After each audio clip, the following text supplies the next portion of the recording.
In our first film about Malta, we asked students at the University of Malta a simple question. What do you know about blockchain and cryptocurrency? And maybe you remember that almost none of them knew anything. I don't think so. Blockchain islands, no. I think most of us don't know about it. I might be mistaken though.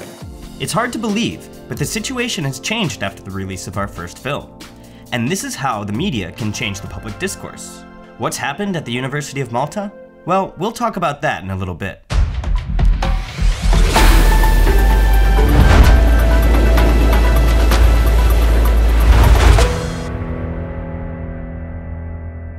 A lot has changed since our last visit to Malta. The only thing that remains unchanged is the megalithic temples.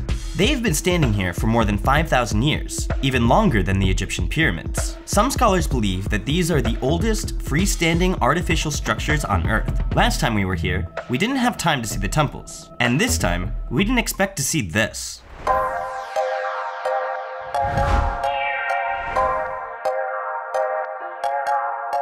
So now we're in the engine room of the First World War ship Russell, and it's not the actual ship, as you can see. We're on the set.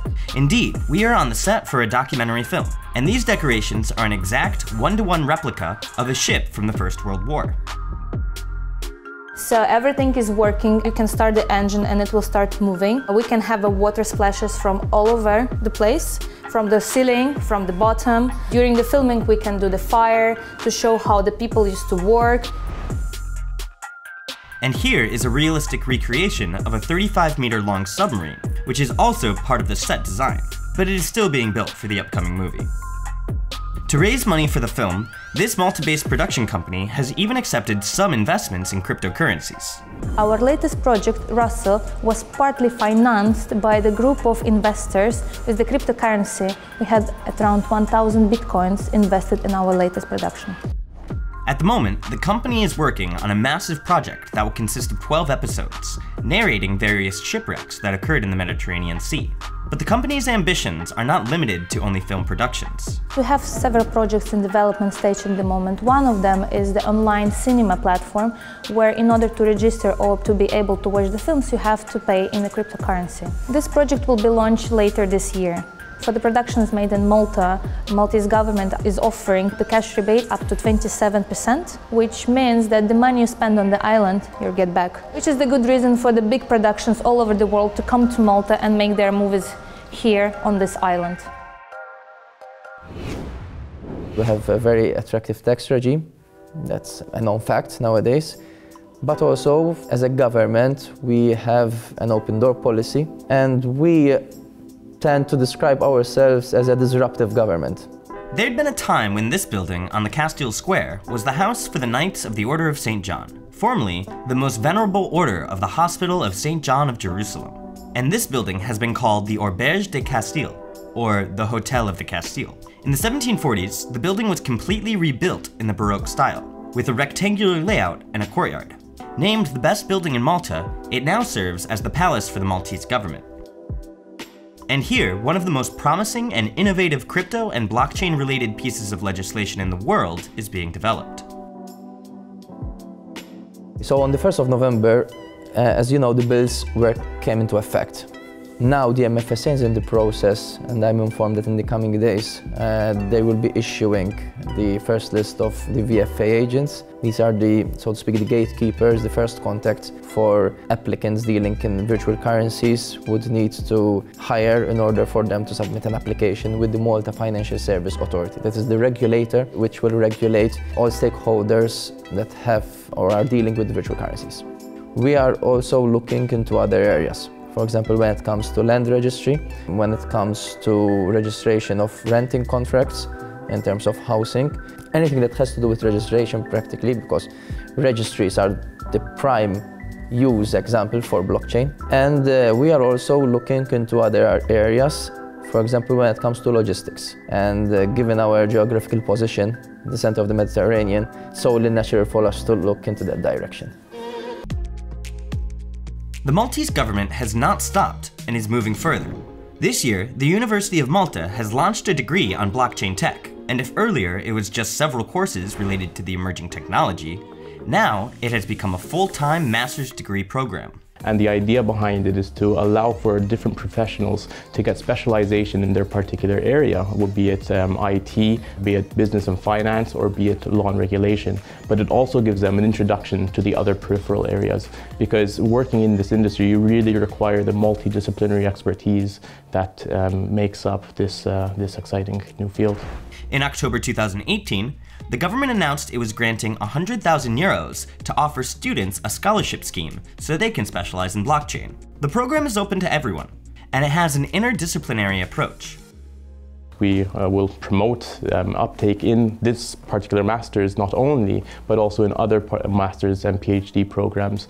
For this master's in blockchain and DLT, we are expecting to get somewhere between 20 to 50 students in the first year. So, for example, a lawyer enrolling in order to gain a better knowledge for the laws concerning cryptocurrencies will also get an introduction to the technology side of blockchain. So no matter what your discipline, this course will have something for you. By the way, what topics would you like to see a documentary about? Let us know in the comments.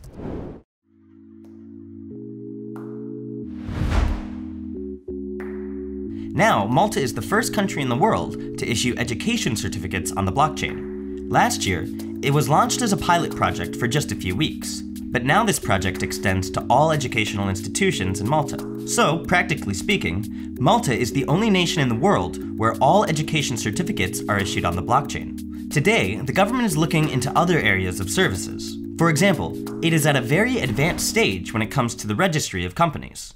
So now companies or people who would like to register a company by end of this year would be able to do so through the registration process, to have a certificate of their company on the blockchain, and through a processing methods using also AI. In November 2018, the Virtual Financial Assets, or VFA, entered into force in Malta. In accordance with it, all cryptocurrency-related projects must obtain a license from the Malta Financial Services Authority. Only then will they be allowed to provide legal financial services. Since last year, the MFSA has received several dozen applications for registration as agents of virtual financial assets. As you are aware, crypto assets have for a number of years been mentioned as a vehicle for money laundering and financing of terrorism. Now, as a jurisdiction, we want to avoid that, so we decided to come up with the agent proposal, the agent framework, which also has a role in this regard to ensure that only the right people get access to our system. The agents will be doing the first set of checks and rejecting applicants that they find that do not have the criteria to get a license. And then after the application is made with those applicants that have the right criteria, the MFSA will do additional checks.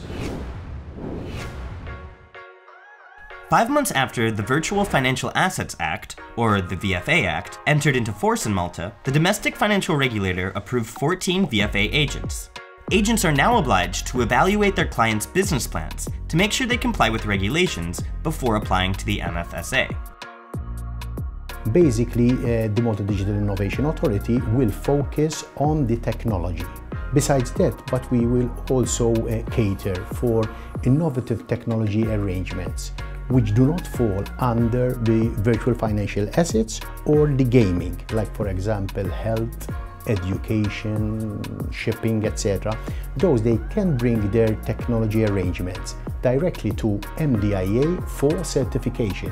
We will support and regulate and the guidelines, for the systems auditor. But we will also directly certify other innovative technology arrangements that come directly to us.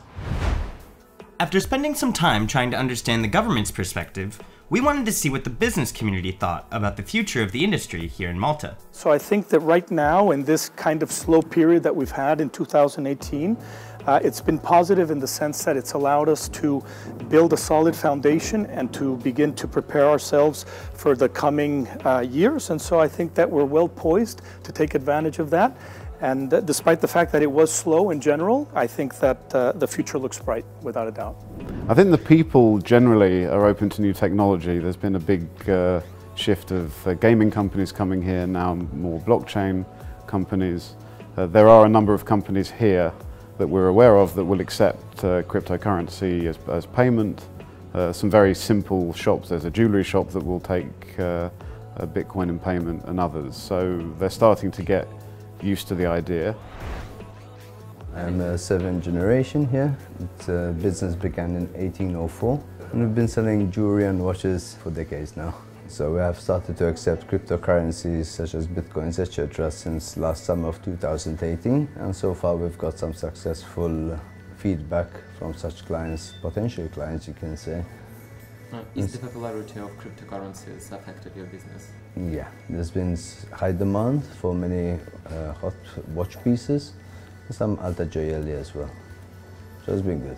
Can't complain.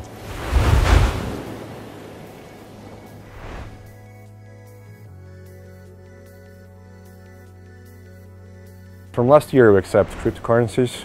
You can buy VIP diving. We're gonna take you to the depths of Malta. Last year in November there was a blockchain summit in Malta. We sold 2 trips for submarine VIP diving on this event. So this was the first time we encountered blockchain and cryptocurrencies in our business.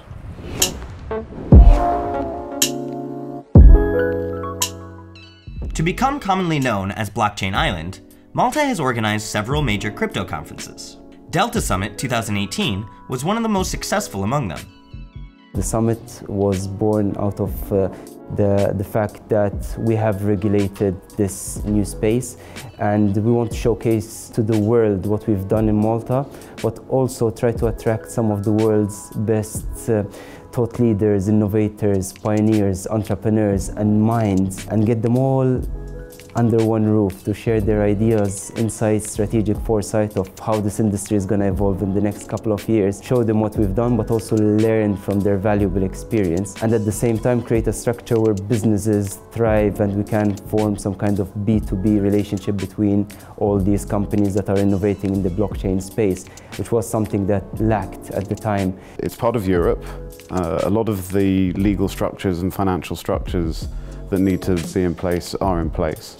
As you will have seen, there's a lot of development and building work around St. Julian's in Valletta, but the pace of life is a little easier than some of the major financial centres.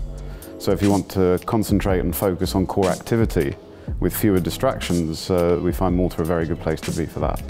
What we have done is that we have looked at our successful past experience of the gaming industry for the past 15 years, and we have emulated what we have done that to this industry. There are basically 2 technological products, 2 financial products in a way, and we have used that experience and implemented it here as well.